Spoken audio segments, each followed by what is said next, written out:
Yes, good afternoon. Today topic is a design guideline for casting process. The design for the manufacturing and assembly is a methodology aimed at simplifying the product structures and reducing the manufacturing and assembly cost and improving the quality. When applying the DFMA principles to casting process, the goal is to ensure the parts are easy to cast, minimize the defect and reducing the post-processing.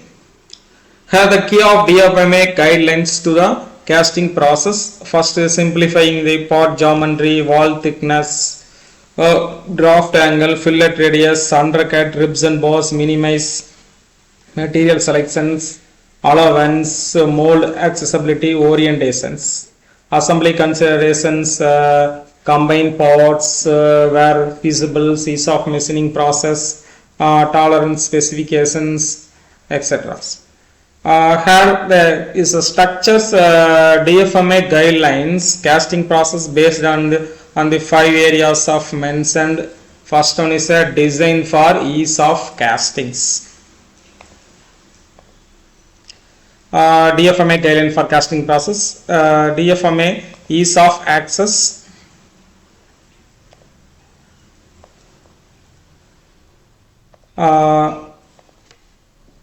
Simplifying the geometries. First one is simplifying the geometries. Avoid the intricate details, sharp corners, undercuts. Aim for a smooth transition and symmetrically shaped to ensure the proper mold filings.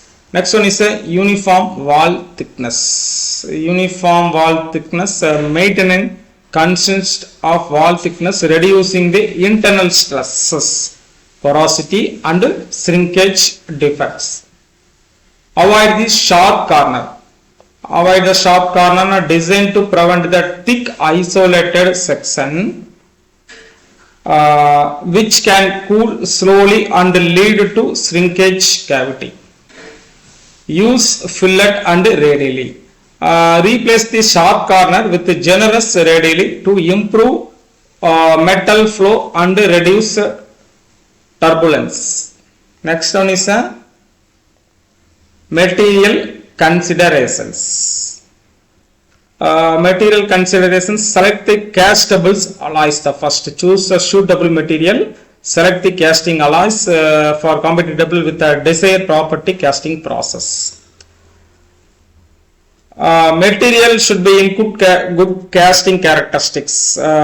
Examples: fluidity, low shrinkage, low melting point if it possible. Next one is the mechanical properties. In material considerations, ensure the chosen material meet the part of strength, hardness, corrosion resistance and thermal stability and requirements. Thermal expansion, consider how the material expands, shrinkage, affect the tolerance and mold designs. Next one is some machinabilities. Option for the material that are easy machine post casting if the secondary options is needed. This is a material considerations. Next one is a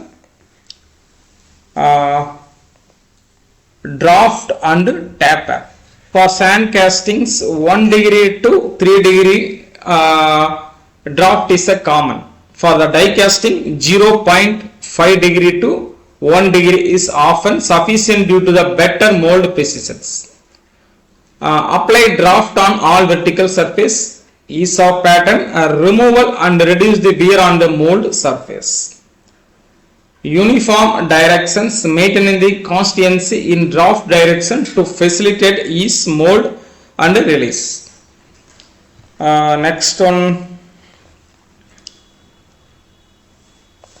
is a mold design and pattern making.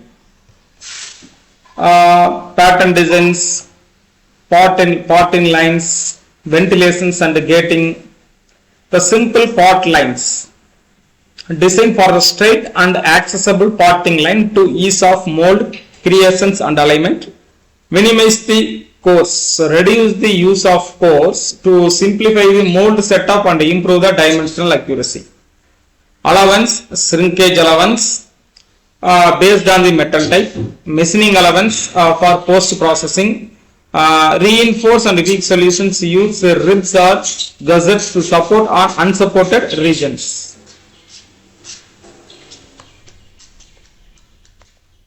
Next one is design post casting operations. Use of machining, mounting and assemblies. First one is a machining access. Ensure the cast features allow access for the machining tools, avoid the recessed or enclosed areas. Design machinable surface. Clearly define the surface that require the machining and provide enough stock. Tolerance. Apply the tighter tolerance only where essential. Relay as the cast dimensions and where possible. Heat treatment finishings allow for the material expansion, contractions and distortions during the treatments.